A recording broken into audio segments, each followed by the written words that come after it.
अल्लाह तबारक व तआला जे कलाम मुक़द्दस मां सूरह अलिफ लाम मीम सजदा जी 12 नंबर आयत खां तिलावत आहे। अल्लाह तबारक व तआला इन खां पहिरें रुकू में कुरान मुक़द्दस की फजीलत अल्लाह से बयान फरमाई। हिन कुरान में कंहिं बि क़िस्म जो शक न आहे। तंज़ीलुल किताब ला रैब फीह फरमाई त हिन कुरान में कंहिं बि क़िस्म जो शक न आहे। अल्लाह जो कुरान आहे। माण्हू अॻ में बि चवनि पिया त ही घड़ियल आहे, कंहिंजो हथ ठाहियल आहे, पर ही अल्लाह जो किताब आहे। जहिड़ी तरह अल्लाह पाक नाज़िल फरमायो सोने रसूलुल्लाह सल्लल्लाहु अलैहि वसल्लम जन जे मथां, ओड़ी तरह अल्लाह पाक उन जी हिफ़ाज़त बि खणणु फरमाई ऐं क़यामत जे क़ाइम थियण ताईं ही कुरान मौजूद बि हूंदो ऐं इन जी हिफ़ाज़त बि अल्लाह पाक खणणु फरमाई आहे। ऐं इन कुरान पाक जे अंदरि अल्लाह पाक इंसान खे सम्झायो त हीअ ज़मीन ऐं आसमान खे पैदा करण वारो अल्लाह ऐं उन जे विच में जेके बि शयूं आहिनि उन्हनि खे बि ठाहिण वारो अल्लाह, उन्हनि जो मालिक बि अल्लाह ऐं ग़ैब जो इल्मु ॼाणंदड़ बि अल्लाह आहे, ज़बरदस्त बि अल्लाह आहे, रहम कंदड़ बि अल्लाह आहे। अल्लाह तबारक व तआला इंसान खे पैदा करणु फरमायो ऐं फरमाई त असां उनखे सुहिणी ख़िलक़त ॾिनीसीं। मिटीअ मां पैदा फरमाई आदम अलैहिस्सलाम खे। वरी अल्लाह तबारक व तआला हिन इंसान खे बि इनडायरेक्टली मिटीअ मां पैदा फरमायो। जीअं इंसान जेको पंहिंजे जिस्म जे अंदरि खाए पीए थो त इहो खाइणु पीअणु सॼो जेको आहे अनाज जो पाणी इहो सॼो मिटीअ मां थो निकिरे।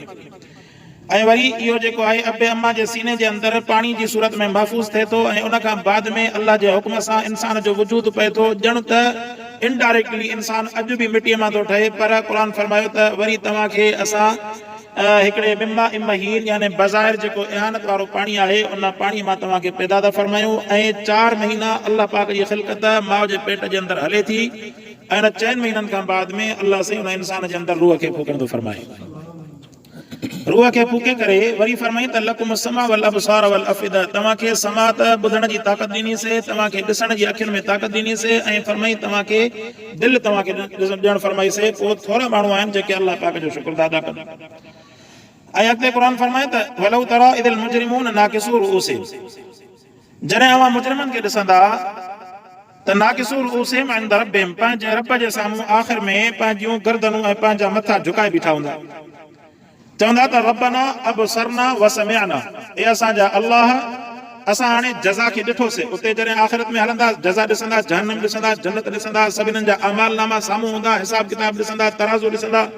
साईं मुंहिंजे खे चवां त हौज़े कौसर ॾिसंदासीं ऐं जेका इहा पुल सिरात आहे जेका वार खां सिंधी तलवार खां तिखी 1500 साल जी मसाफ़त, इहे सभु उनखे ॾिसंदा पिया त कीअं जी इंसान ज़ात इन तां किरास करे ऐं मुजरिम कीअं था जहन्नम में किरनि अखियुनि सां ॾिसंदा। चवंदा त रब्बना अबसरना, साईं असां हाणे ॾिठोसीं,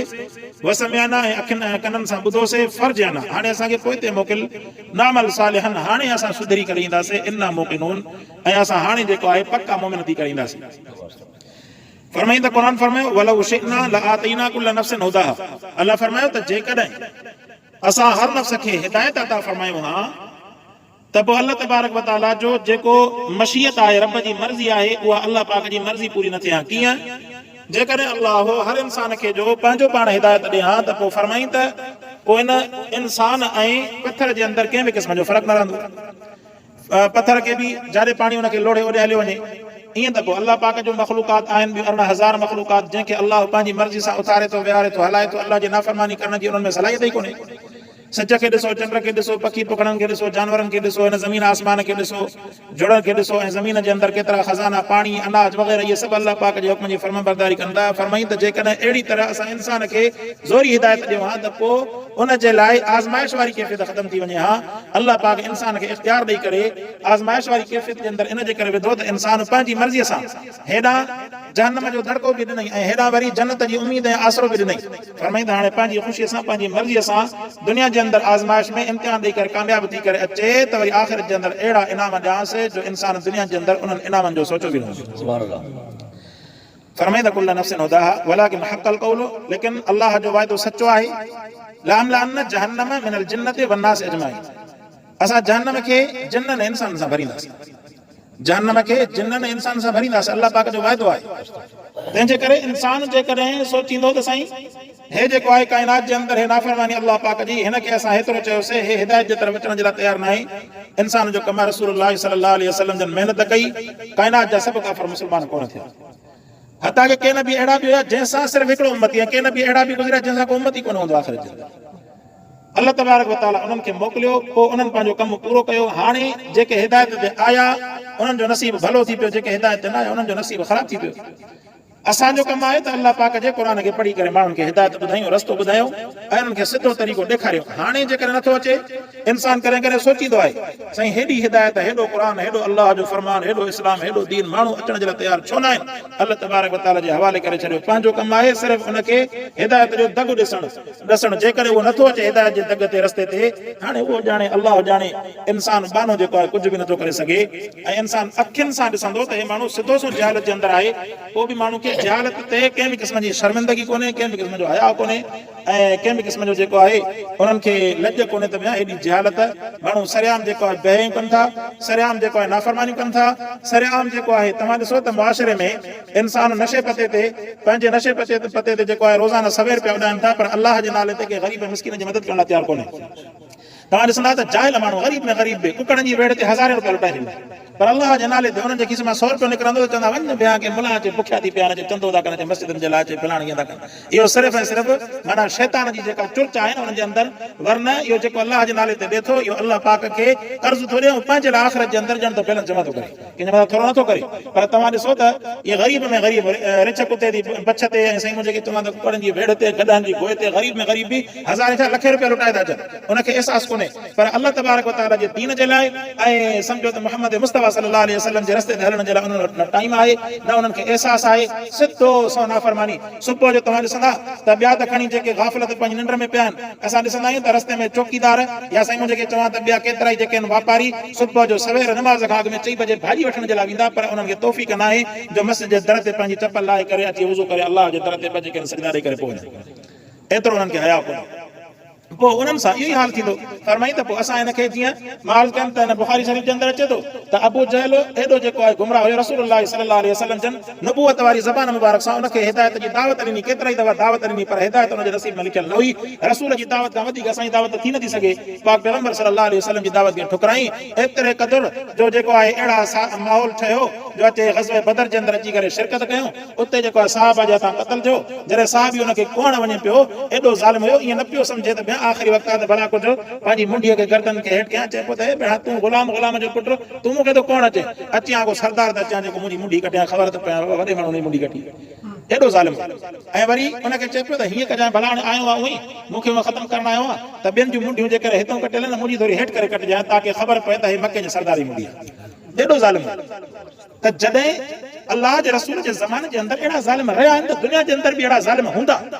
सिधा सवां जेके आहिनि इन मुआशिरे जे अंदरि नाइंसाफ़ी कंदड़ ज़ालिम ऐं अल्लाह जे रसूल सां बग़ावत कंदड़ इंसान जेके मुआशिरे जे अंदरि आम आहिनि, उन्हनि खे कंहिं बि क़िस्म जो शर्म ऐं कंहिं बि क़िस्म जो हया कोन्हे। इंसानियत खे लुटण वारा, इंसानियत खे लॼाइण वारा काइनात जे अंदरि केतिरा माण्हू जेके मौजूदु आहिनि, पर जेको आहे काइनात में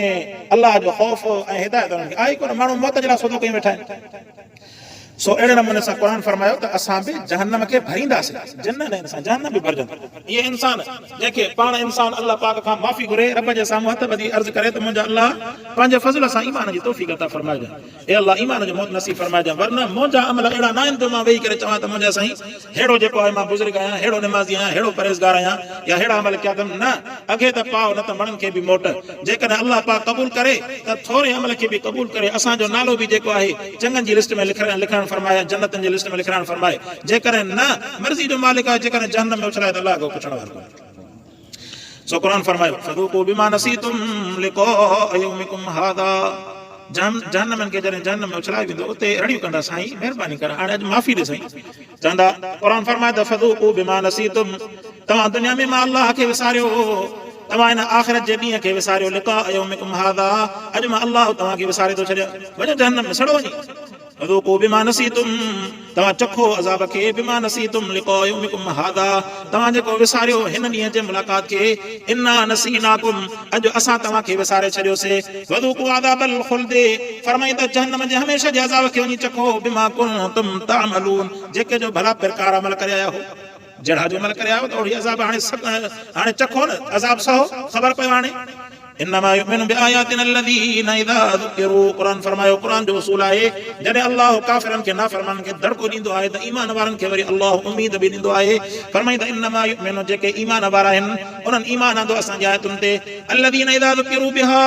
जॾहिं उन्हनि जे साम्हूं आयतूं पढ़ी थी वञनि खर्रू सुजदा फरमाई त पोइ सजदे में किरी था पवनि अल्लाह जो हुकुम थिए थो सजदो कयो सजदे में पंहिंजी पेशानी खे झुकाए था विझनि वसब्बहू बिहम्दि रब्बिहिम ऐं रब जी तस्बीह बयान था कनि इहा पेशानी जेका इंसान जी जिस्म में सभ खां वधीक इज़त वारी शइ आहे इनखे जॾहिं अल्लाह जे साम्हूं झुकाए थो अल्लाह तबारक व तआला खे इन जी आजिज़ी इन जो झुकण अल्लाह खे वणंदो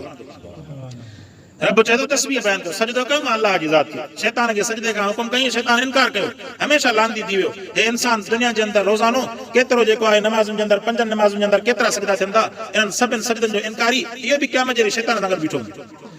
फरमाया वसब्बहू बिहम्दि रब्बिहिम वहुम ला यस्तकबिरून ईमान वारनि जी ख़सलत इहा आहे अल्लाह जो हम्द बयान कंदा आहिनि ऐं तकब्बुर न कंदा आहिनि वॾाई न कंदा आहिनि चवंदा आहिनि हे मुंहिंजा अल्लाह जीअं तुंहिंजो हुकुम आहे तुंहिंजे हुकुम ते असां लबैक चवण लाइ तयार आहियूं का वॾाई कोन्हे असांखे का साईं असांखे को पंहिंजी हैसियत न आहे न असांजी माल ते नज़र आहे न पंहिंजी हैसियत ते नज़र आहे हे मुंहिंजा अल्लाह साईं तुंहिंजा ग़ुलाम आहियूं तूं जीअं महिरबानी करे तुंहिंजी तस्बीह बयान कयूं था ऐं तुंहिंजो ज़िक्र कयूं था जेको अल्लाह तो क़ुर में ॿुधायो हे अल्लाह साईं उन ते अमल करण जी कोशिशि कयूं था बख़्शण वारी ज़ात अल्लाह जी फरमाई वरी ख़सलत बि क़ुर में ईमान वारनि जी ततजाफा जुनूबुहुम अनिल मवाजिअ यदऊन रब्बहुम ख़ौफन व तमआ ये पंहिंजे पासनि खे बिस्तरनि खां अलॻि था रखनि माना अल्लाह जो हुकुम थिए थो हिकिड़ो त बिस्तरनि खां अलॻि माण्हू खे सुस्ती काहिली थकल हूंदो आज़ान ईंदी चवंदो सुतो पियो हुजां पर जेकॾहिं हूंदो ईमान चवंदो न वञी करे रब जे दर ते सजदो करे अचां हुनखे ईमान जेको सुम्हणु न ॾींदो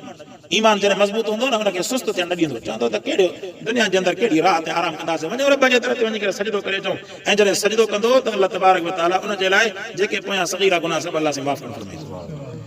फरमाई त तजाफा जुनूबुहुम पंहिंजे पहलुनि खे पंहिंजे पासनि खे बिस्तरनि खां ॿाहिरि था कढनि था ॿाहिरि अनिल मवाजिअ सही करे यदऊन रब्बहुम फरमाई त जॾहिं अल्लाह जो सॾु अचे थो पोइ अची करे पंहिंजे अल्लाह खे सॾनि था ख़ौफ़ जी हालत में ऐं उम्मीद जी हालत में जहन्नम खां अज़ाब खां ख़ौफ़ कंदे ऐं वरी जन्नत जी उम्मीद खणी था अचनि वमिम्मा रज़क़नाहुम युनफ़िक़ून ऐं फरमाई त 3 नंबर ते ख़सलत इहा फरमाई जेको असां उन्हनि खे रिज़्क़ ॾिनोसीं उन रिज़्क़ खे अल्लाह जे नाले ते ख़र्च था कनि या ईमान वारनि जी ख़सलत आहे जेको रिज़्क़ असां उन्हनि खे ॾिनोसीं उन रिज़्क़ खे अल्लाह जे नाले ते ख़र्च कनि था अल्लाह जे नाले ते ख़र्च करण जे अंदरि जेका लज़त आहे जेको मज़ो आहे अल्लाह तबारक व तआला उन्हनि खे उहा लज़त नसीब थो फरमाए जेके अल्लाह जे नाले ते ख़र्च करे ॼाणनि था जेके अल्लाह पाक जे नाले ते ख़र्च करे ॾिसनि था रब जे नाले ते ॾियण में वॾी लज़त आहे वॾो मज़ो आहे फला तालमु नफ़्सुम मा उख़्फ़िय लहुम मिन क़ुर्रति अयुन फरमाई त नथो ॼाणे उहो माण्हू मा उख़्फ़िय लहुम मिन क़ुर्रति अयुन जेके इन्हनि खां जेके हिन पंहिंजे अखियुनि खे जेको आहे पोइ था कनि जज़ाअम बिमा कानू यामलून ऐं फरमाई त उन्हनि माण्हुनि जे लाइ उहो बदिलो आहे जेके अमल कनि था हर इंसान जे पंहिंजे अमल जो बदिलो आहे अफमन कान मुमिनन कमन कान फासिको